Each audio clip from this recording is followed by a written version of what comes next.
Hare Krishna. Panchakalpatarubhyascha kripa sindhubhyaivacha patitanam pavanebhyo vaishnavebhyo namo namaha. I'd like to first thank the organizers for the opportunity to share a few words in regards to Kirtan Standards. From my base and sister Srila Prabhupada, from whom we inherited not only the wisdom of all the predecessor acharyas, Mayapur, Vrindavan, but also the entire mission of Chaitanya Mahaprabhu as a purpose to our lives. My base and sister, the holy name, who is both our sadhana and our sadhya, and ultimately we will come to realize that he is actually our everything. I've been asked to speak on Kirtan Standards. Kirtan is of four kinds: Guna, Rup, Lila, and Nam. Our focus will be on Nam Kirtan, which is the most powerful. By constant and continuous engagement in Kirtan, Shikshashtakam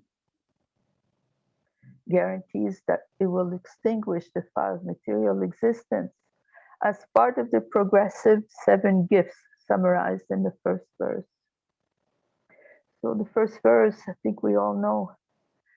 Chetodarpanamarjanam bhava mahadavagni nevapanam Shreya Kaira Vichandrika Vitaranam Vidyavadu Jivanam Anandam Buddhivardhanam Patipadam Purnamrita Svadanam Sarvatma Snapanam Param Vijayate Shri Krishna Sankirtanam. Glory to Shri Krishna Sankirtan, which cleanses the heart of all the dust accumulated for years and extinguishes the fire of conditional life, of repeated birth and death. This Sankirtan movement is a prime benediction for humanity at large because it spreads the rays of the benediction moon.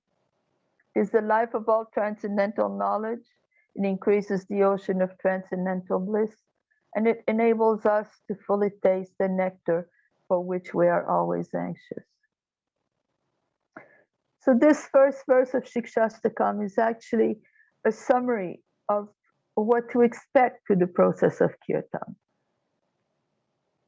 First, there is the cleansing of the mirror of consciousness, Darpana Marjanam.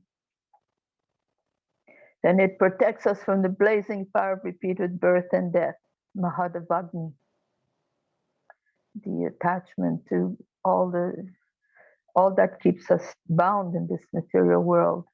It destroys. Then manifests the flowering of a cluster of white lotuses, the development of taste for chanting through constant hearing and chanting. Then it says, Vidya Vadu Jivanam. Vidya means knowledge. Vadu is a term for a wife.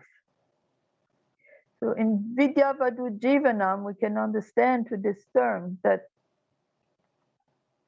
just like a chaste wife will follow her husband, Vidya also follows the holy name. Simply by chanting, Vidya will manifest in our heart.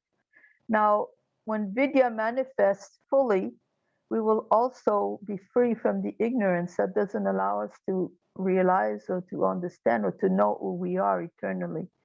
So this Vidya Vadu Jivanam is one of the gifts. The holy name can give us our eternal identity, making way for Anandam Buddhi Vardhanam, ever increasing ocean of bliss. Sarvatma Snapanam, unalloyed bliss, not tainted by material self-satisfaction. Param Vijayate Shri Krishna Sankirtanam. This is what we get from this first verse. Now, are we feeling these things? Are we feeling an ocean of bliss? Are we aware of our eternal identity? Are we eternally free from the Mahadavagni? Have we cleaned our consciousness? The second verse may explain why. Second verse says, Nam namakari bahuda nija sarva shaktish tatarpita niyamita smarane nakalaha eta dishitava kripa bhagavan mamapi Durdaiva miyajani nanuragaha. Srila Prabhupada translates this verse as follows. My Lord, O Supreme Personality of Godhead, in your holy name there are all good fortune for the living entity. Therefore you have many names such as Krishna and Govinda, by which you expand yourself. You have invested all your potencies in those names, and there are no hard and fast rules for remembering them. My dear Lord, although you bestow such mercy upon the fallen, conditioned souls by liberally teaching your holy name, and here comes the part we need to focus on maybe, is I am so fortunate that I commit offenses while chanting the holy name, and therefore do not achieve attachment for chanting. See, Chaitanya Charitamrita describes that as a result of chanting the Hare Krishna Mahamantra, one makes such great advancement in spiritual life that simultaneously his material existence terminates and he receives love of Godhead. The holy name of Krishna is so powerful that by chanting even one name, one very easily achieves these transcendental riches. If one chants the exalted holy name of Lord Krishna again and again, and yet its love for the Supreme Lord does not develop, and tears do not appear in his eyes, it is evident that because of his offenses in chanting, the seed of the holy name of Krishna does not sprout. So I'm asking you, as Krishna Prem manifested in our hearts, are there tears of love appearing in our eyes while we chant the holy name?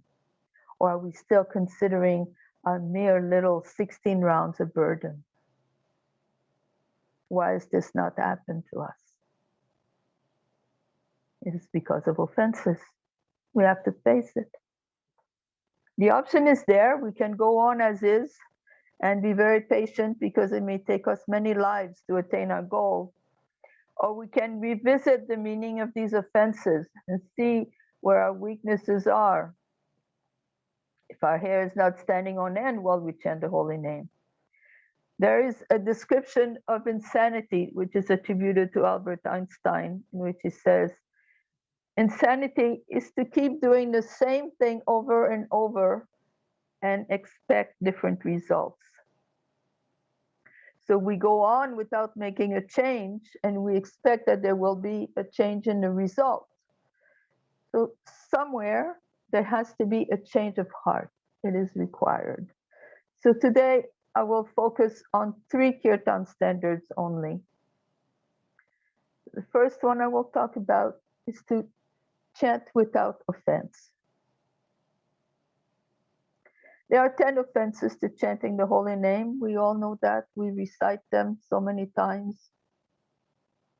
But let's have a new look at one offense. Let's have a new look at the first offense. First offense, sadhuninda, to blaspheme the devotees who have dedicated their lives to propagating the holy name of the Lord. Hari Bhaktivilas describes its sadhuninda as follows. If we beat, criticize, disrespect, get angry with, do not express pleasure on seeing, do not pay obeisances, and do not glorify Vaishnava, we commit Vaishnava aparadh. This is the definition given by Sanatana Goswami. Now, if we beat, let's think of an example. I can think of one example which also illustrates what is the position of a Vaishnava who is offended. There's a nice story about Tukaram, Saint Tukaram from Maharashtra. He never was searching for honor, but his kirtan, his glorification of the Lord became so sweet that everyone just wanted to hear it. His neighbor was a teacher, a pundit. He was teaching logic and all these things. And little by little, he saw that his group of followers started diminishing. People would go right past his house and go to hear the Kirtan of Tukaram. And one night, possibly no one showed up for his class. They all went to hear Tukaram. He became terribly angry.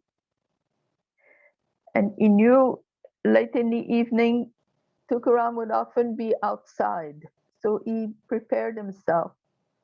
He got a big fat stick, strong fat stick, and it had thorns coming out of it. And he was ready. And when he saw Tukaram, he ran over to Tukaram and he started beating him in the dark. He was beating him and beating him and beating him until Tukaram found himself on the ground, unconscious. Then he left Tukaram there and went home, thinking, okay, now I feel good. I beat the Vaishnava. Tukaram came back to consciousness and he made his way home. He was in terrible pain, but the terrible pain from the beating inflicted upon him did not compare to the pain he felt in his heart. In his heart, he was thinking, what have I done to this man? What have I done to offend him so badly that he feels a need to beat me like this? What have I done? And in this way, the whole night, he was thinking, what have I done to offend him? And first thing in the morning, he went over to his neighbor and he offered obeisances and he said, please forgive me for whatever offense I have done to you. Please forgive me. The Pandit was so touched with his humility that he, of course, he also said, I'm so sorry. It is my fault. It is me. But see, in this we can see that, yes, the offense can be there to beat the Vaishnava, but what does the Vaishnava do? The Vaishnava doesn't even take the offense. From the moment the offense appears, forgiveness has appeared almost before, simultaneous. Bhaktivinoda Thakur describes that forgiveness is inherent to bhakti. And in this little story, we see very clearly that, yes, forgiveness is inherent to bhakti. If we beat, if we criticize, if we disrespect, and with disrespect, we have a nice story in Srimad Bhagavatam, which I'd like to remind you of. It's in Srimad Bhagavatam, but it's also retold in Chaitanya Bhagavat.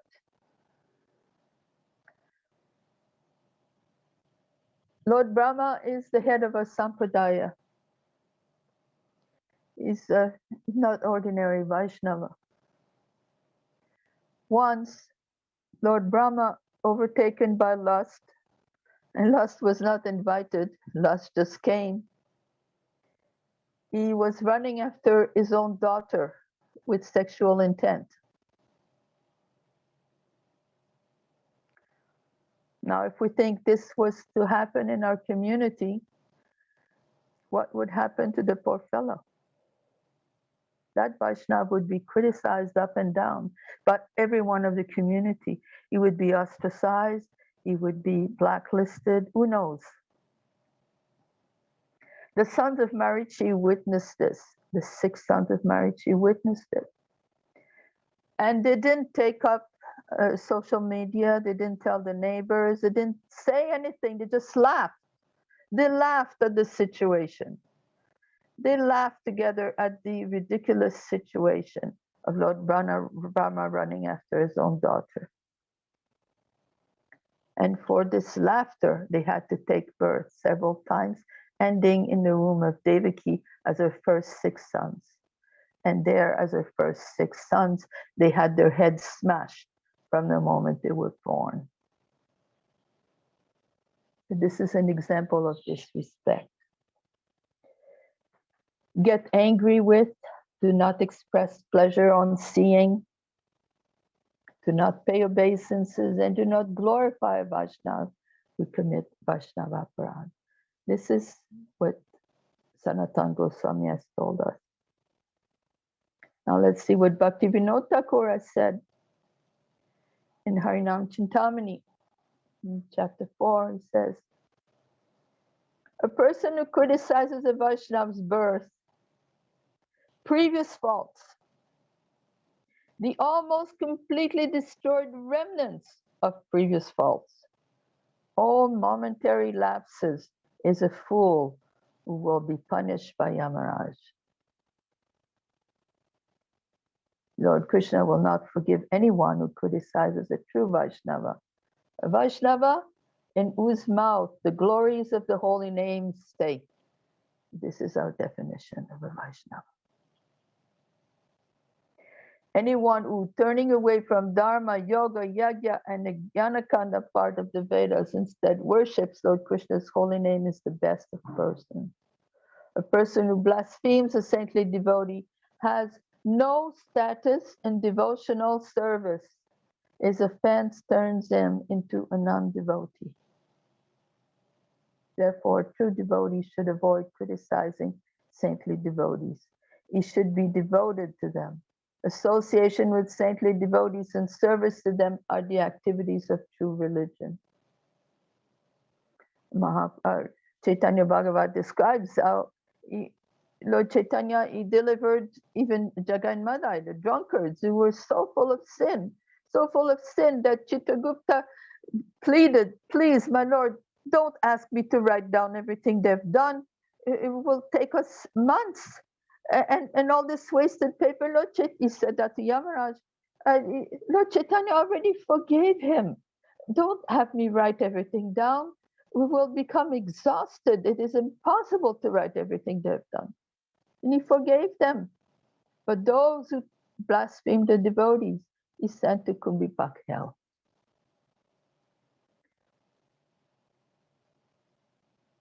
Vaishnava aparad is like an intoxicated elephant. It uproots the wish-fulfilling creeper of bhakti, and its leaves dry up.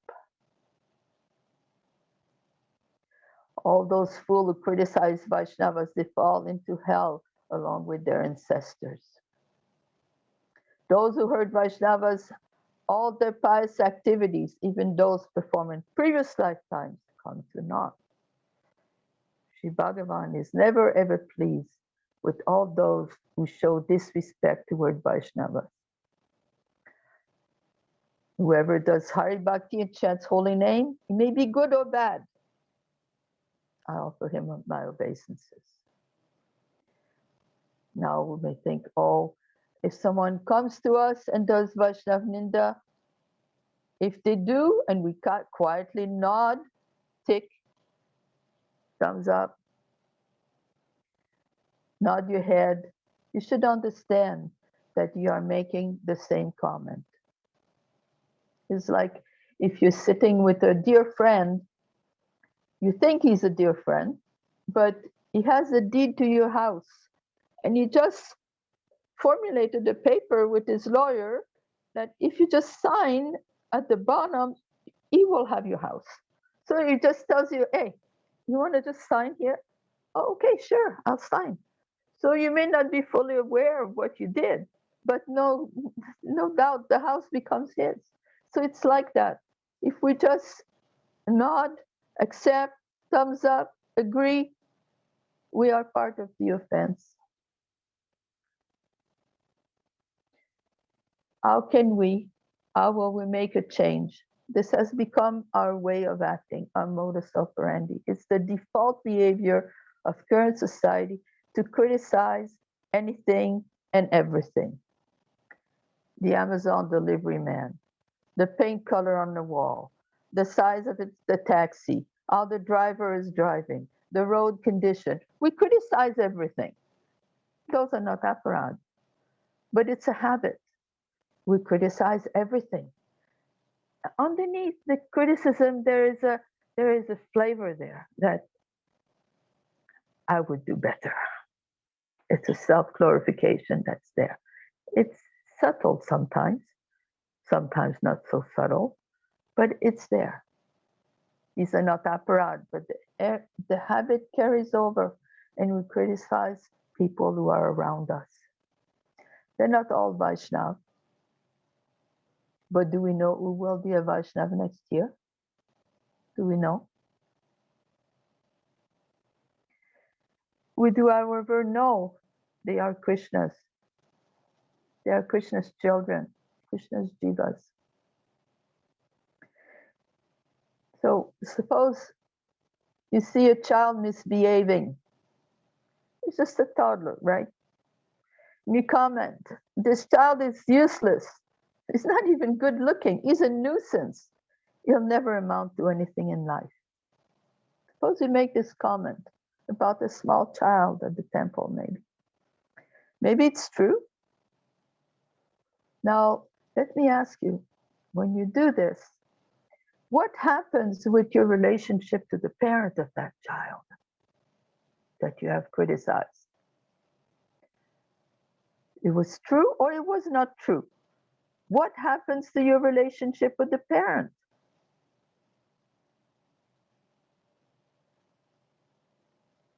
Keep this in mind when criticizing any of Krishna's children, Krishna's jivas. They are Krishna's. Now, we're so fortunate to have social media. We can broadcast kirtans, we can broadcast talks as we're doing now. But what happens when we use social media to slander, malign, vilify someone? In one statement, true or not, you can engage hundreds, thousands, possibly millions in lowering their opinion of that person who may be a Vaishnava.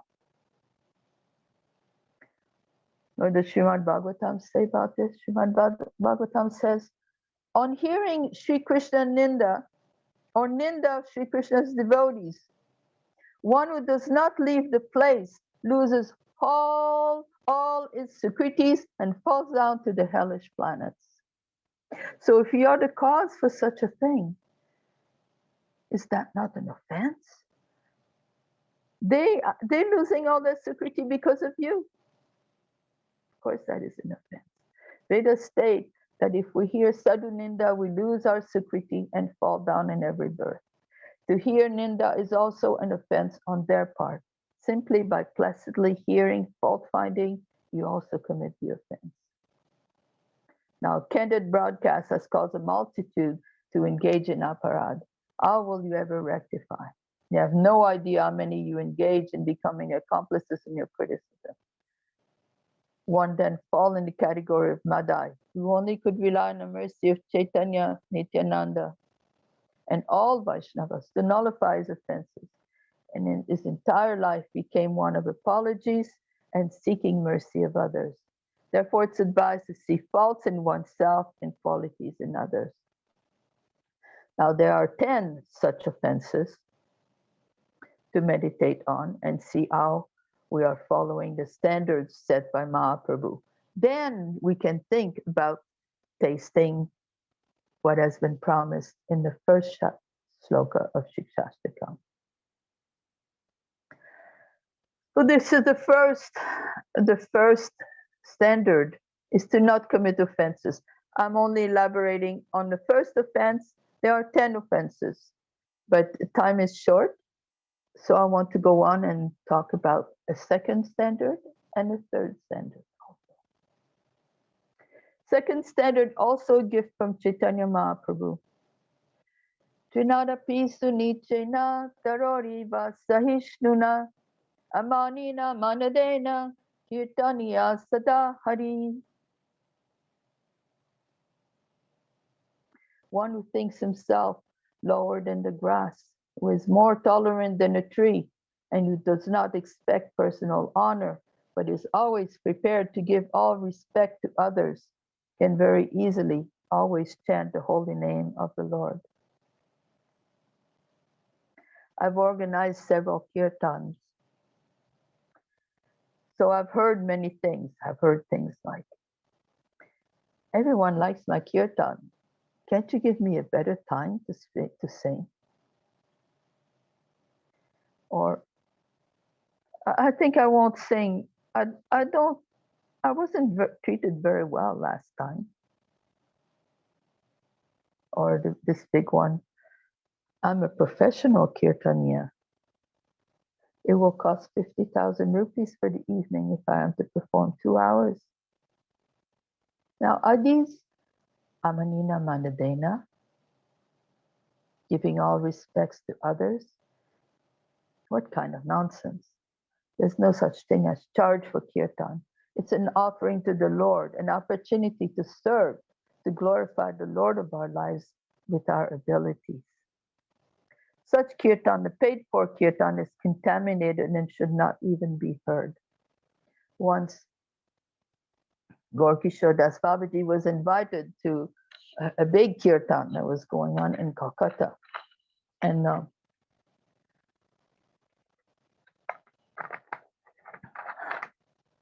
he refused to go. And he said, actually, when they came back, some of his followers said, "Oh, Maharaj, you should have been there. Kirtan was so good." He said, they only sang money, money, money, money, money, money. So such kirtan are not to be heard.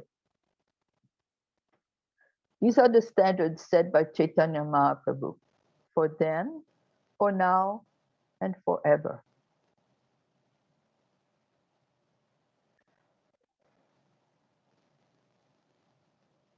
Third kirtan standard.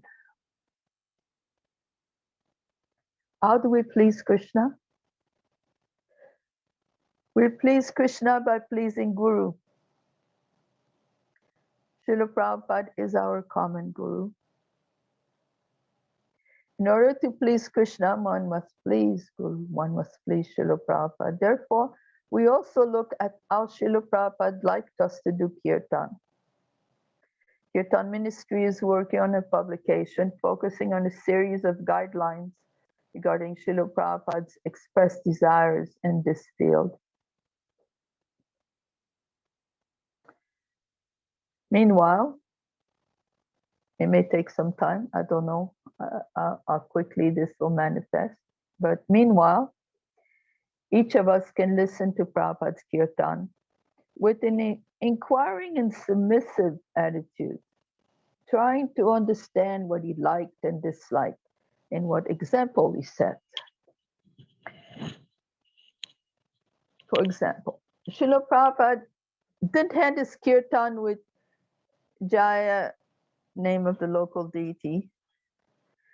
He always handed kirtan with Premadvatni. Somehow this Jaya Pancha Tattva, Jaya Pancha Tattva, Jaya Radha Madhav, and then Jaya Prabhupada, Jaya Prabhupada. And we like to glorify Pancha Tattva, Jaya Radha Madhava, Jaya Prabhupada. But it has become the standard, so much so that sometimes there are 10 minutes of Jaya Pancha Tattva, Jaya Radha Madhava, Jaya Prabhupada, as part of a 20-minute kirtan. And then there's also another 5 minutes that's used for Nama Om and Panchatattva mantra. So we're left with 5 minutes. Mahamantra should be the most prominent in our centers. It should be the most sung. This was done by Srila Prabhupada. So if we want to sing somewhere, we've got to make a change here. Either we increase the kirtan to 45 minutes and then we can, or to an hour, and then we can have 10 minutes of Jaya, everybody. But to have 5 minutes of Mahamantra in a 20-minute kirtan, it doesn't cut it. It's not what was meant to happen. So this is one thing from Srila Prabhupada. It's not something he said, it's something that we see from what he did. Some like to do alaps in kirtan. Alaps are slower, more or less rhythmless vocalization in roughly the same melody. It's done by the kirtan leader while others listen or participate with their instruments. This was never done by Srila Prabhupada, as I remember. Possibly because it doesn't encourage a congregation to participate, but rather excludes some of them. It may be, it is an expression of the kirtan leader's bliss, ecstasy, to just go on in slowly expressing his love for the holy name, but to have it as a standard method of kirtan after 5 minutes in front of the harmonium or 10 minutes on the harmonium. Maybe it's a good idea to limit it to genuine expressions of bliss, not as a standard. Every 5 minutes as an expression of one's musical skills instead of an expression of love for Krishna. Some like to push the unimportance of dress code in kirtan or sankirtan. The most important is to spread the holy name to every town and village. However, Srila Prabhupada liked that we were known for the shaven heads and saffron robes. It was our branding, and it was our protection as well. He didn't enforce dress codes, but he taught by example. He didn't give up his dhoti even in the cold New York winter. Are these apparent new trends offenses? No. But as I mentioned, to please Krishna, one must please Guru. Therefore, in all we do, we try to remember how to best please him. If going away from one of these preferences will result in more chanting, then we may estimate that it will be pleasing to Srila Prabhupada. It will be pleasing to Guru. It's a famous story. It tells about a veterinarian and his apprentice. The veterinarian was called to treat a cow who was dying due to a big lump in her throat. After examining the cow, he asked for a hammer, big hammer. No one understood what he wanted a hammer for, but it was supplied. However, to the horror of all present, he used it to strongly hit the cow in the neck. People started protesting, but soon they saw that the lump disappeared and the cow started breathing normally again. Using this unorthodox technique, the veterinarian had saved the cow. The apprentice observed the whole scene and said, "Now I understand. I believe my training is now complete. I already learned sufficiently from you. Now I can work on my own." Teacher tried to tell the apprentice that he was not ready yet, but he was determined to leave. The apprentice started treating animals and killed quite a few of them. He was not good at all. Eventually, he went back to his teacher and inquired why he was able to save that cow so easily, hitting her with a hammer, while he was doing the same thing and instead had killed so many animals. The veterinarian shook his head and said, "You don't understand. The lump on that cow's neck was a watermelon she ate. It was blocking her throat, not allowing her to breathe. I used the hammer to break the watermelon so she could breathe. But you, without understanding what I was doing, just started hitting innocent animals with a hammer, expecting to cure them. Because of this, you killed so many animals. And by telling people you are my apprentice, you tarnished my name." We need to understand the principle, the underlying cause for Srila Prabhupada's actions, and learn to please him accordingly. Srila Prabhupada always acted in a way to preserve and promote the authenticity of our sampradaya. He did away with self-centered kirtan and kept Krishna at the center always. No show-off, pure offerings of love. I think it was in 75, I may mistake the year. In Mayapur, there was a kirtan competition, bringing kirtanias from all over Bengal. And some of them were quite flamboyant. And Srila Prabhupada was afraid that this would, well, I can't say what was in Prabhupada's mind. My understanding is that he was afraid of how we would take this example. But what he did is he asked that it be stopped. He didn't like it at all.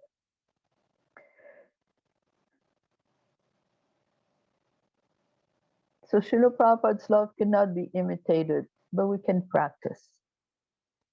Whatever love for Krishna and his Last Jiva may be in our heart, be it minute dust particles of love or shadow of Prabhupada's love, we must fan it and make it grow so that our chanting can become powerful. Aparad Nam will not give bhakti.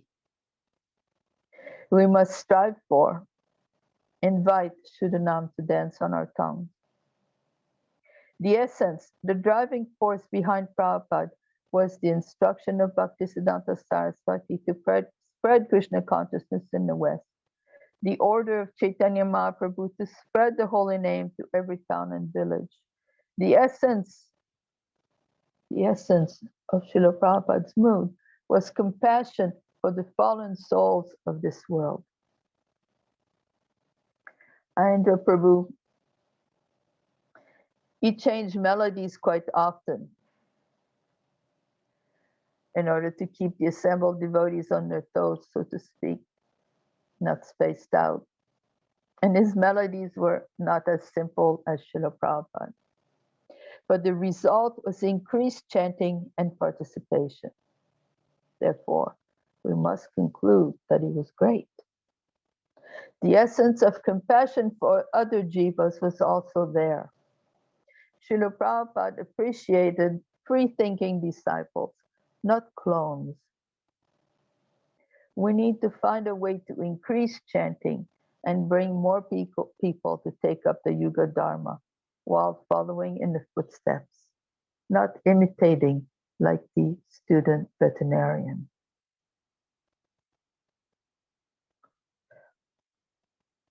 Sometimes we may be asked, was Srila Prabhupada a trained musician? You see, when Srila Prabhupada was with us, he had a bunch of youth quite accustomed to music, and he did not think that it was wise for us to spend too much time studying music, because there were only a few of us and we had to hurry and spread Krishna consciousness. He didn't want us to be known as musicians, but as lovers of God. Now the society has grown exponentially, and those who are inclined to music, by the time they're 5 years old, they may have already mastered everything we knew in the 70s. So some training now, it's maybe proper. Now, was Srila Prabhupada trained? Yes, he was. His father favored his learning mridanga over becoming a big British trained lawyer. I also heard that he had trained in Drupad style of singing, but I don't know. It maybe Harisori Prabhu would know, or maybe someone else would know better if this is true or not, because I don't have an authorized source. But definitely when he sang bhajans, it was not the same as when he sang kirtan. And he was such that he can never be imitated. No one can sing Bhajan Ramana the way he does, or Shikshastakam the way he does, or even Goswami Astakam the way he does. It's very slow, very meditative, very focused. We know that Narottam Das Thakur sang in his style was very similar to what is known now as Drupad style. Most of the time, he kept kirtan simple so as to engage everyone, regardless of their musical abilities or training. As simple or as complicated as is required by the assembled devotees to guide them in deeper focus participation. Many fine lines are there now to serve Guru. It's important to introspect under the guidance of senior devotees and sincerely assess what is our desire, then we will be guided from within. So I want to summarize a little bit what we talked about. The holy name is the key to attaining Krishna Prem in this very life. Since we are not experiencing the symptoms of dramatic progress in this way, transformation must take place. We must strive to improve our chanting standards to attain the wealth that is offered by the holy name. And what are these standards? Standards are, we must become aparad free. Aparad free. If we are to progress as expected and develop a true taste for chanting. So many times devotees ask, oh, I have no taste for chanting. Why do I have no taste for chanting? I've been chanting for 1 year, 5 years, 10 years, 30 years. I have no taste in chanting. There's only one answer. Stop committing aparad. That's the only answer. Now, which aparad is our pet aparad? We have to see. I only spoke of one. There's other aparad that are very important. What about Guru Avagya? To disrespect or disobey the orders of the spiritual master. And then people say, oh, I'm not initiated. No, that doesn't mean anything. Everyone has to be connected to someone. And if one thinks, I don't need initiation, then I won't get Guru Avagya. That itself is Guru Avagya. And this is disclosed by Vishwanath Chakravarti in his purport to 6, 9, 10 Srimad Bhagavatam.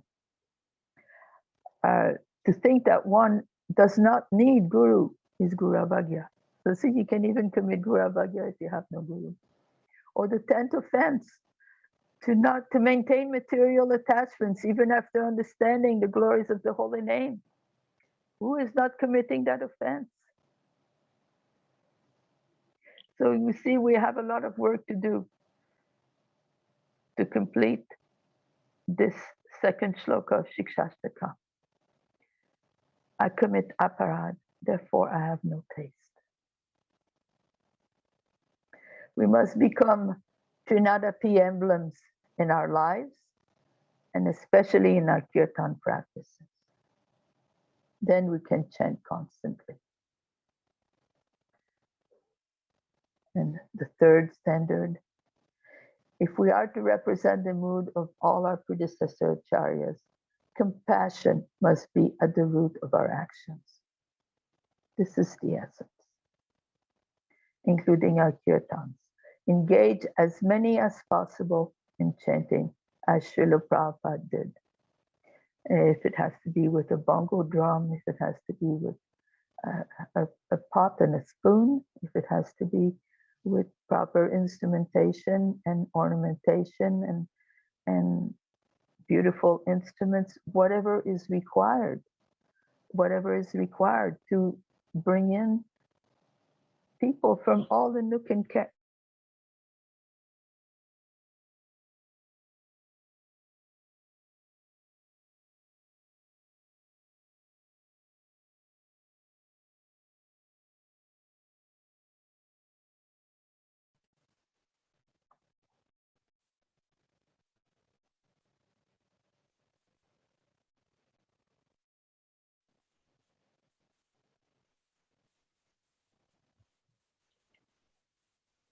Yeah, Hare Krishna.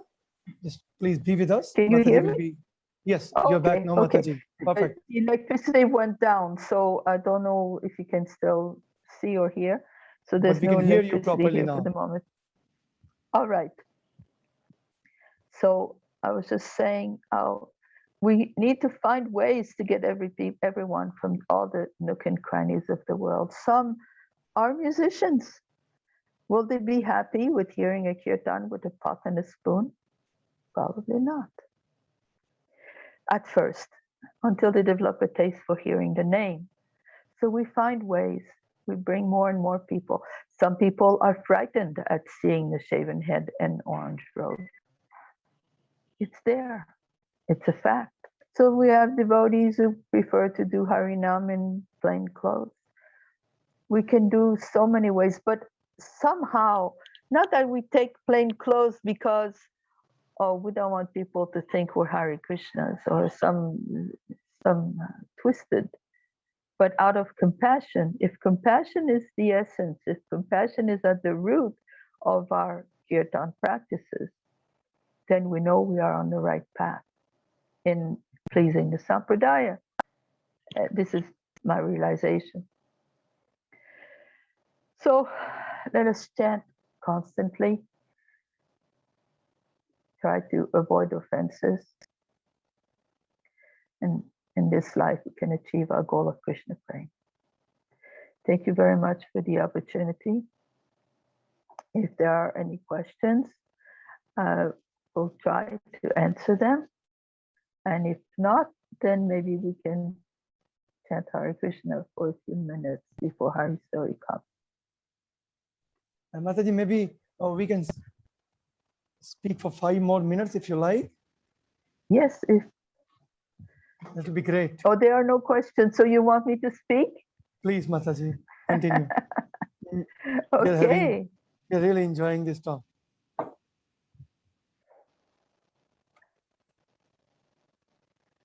All right, I had a series of other quotes that I could read. Sure. It is best to consider every Vaishnava as Sri Govinda's dear devotee. Show him respect and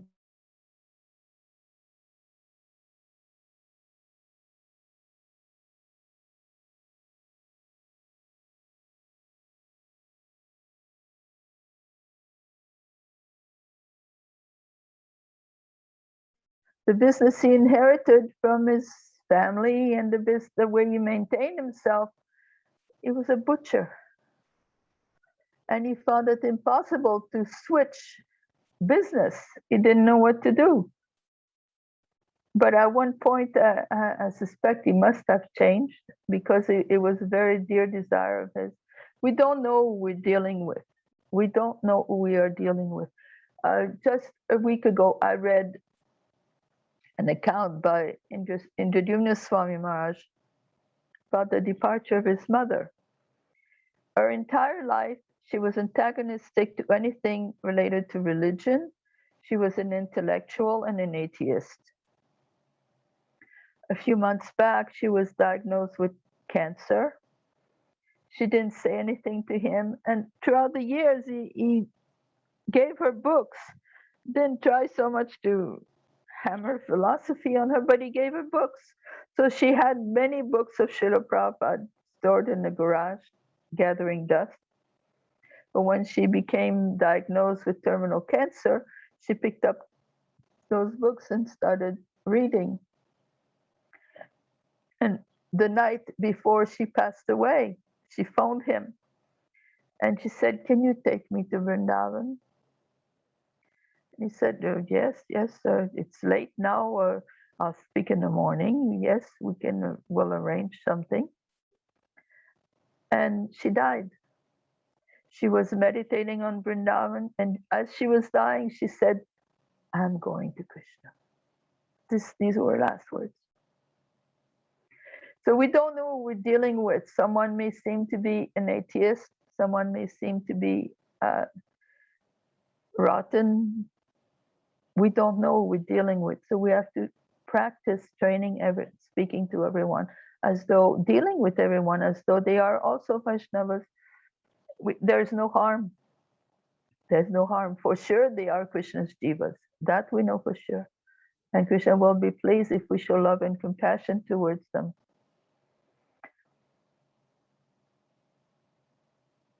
It's a bad habit. I was discussing it with my family, and because this habit is there of criticizing this one, that one. And I was trying to express to them how it's actually very bad for us as person and as devotees. And then we devised a method that if we catch each other starting to see a fault in another, then right away we should remind each other and punish the mind. When a child does something bad, I know in India, I like to use this example because it's a little silly. Children in school used to have to put their hands to their legs and hold their ears if they did something bad. But they didn't like doing that. In my country, it was more we had to write lines. But whatever punishment is there so that you learn, you don't like the punishment, so then you try to change your way of doing things. So we can also change the way of our mind of always seeing faults in others. But as soon as a fault comes, then right away say, okay, mind, give me 5 good points about this person. And then the mind doesn't like that. Okay, give me 5 good points. Okay. One time I was giving a lecture in Old Delhi, and I came out from the temple quite late at night, 9:30, 10 o'clock. And I couldn't get to the road. I don't know if you've ever been to Chippiwara, but the temple is one of those lanes that are not maybe wide enough for a hand-pulled rickshaw. That's about it.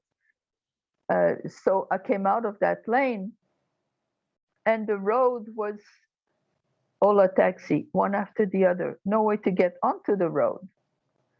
And I had been speaking about fault finding, and the mind goes, oh, stupid taxi, and no. And then I started, okay, I have to think of something nice about those taxis. How convenient, how convenient. Anyone needs a taxi, it's right here. So like this, we train the mind to see the good. See, there's study that was done by the Americans. They're really big on doing so many different studies on different things. So they made a study, the psychologists, that in order to see a fault in another, that fault has to be present within you to some degree. Now, normally, I don't consider psychologists' theories or conclusions very seriously. But Srila Prabhupada used this term often, Atmavan Manyati Jagat, which basically means what is in your Atma, you will see in others. Same thing. Another principle, we hear about the Uttamadhikari.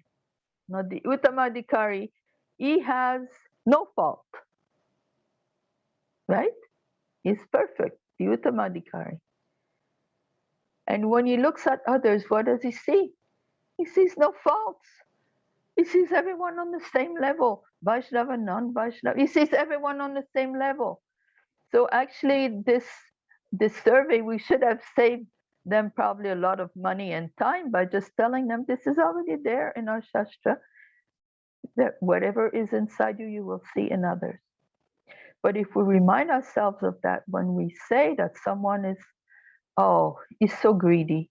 Well, if greed was not also in your heart, you would not even notice it.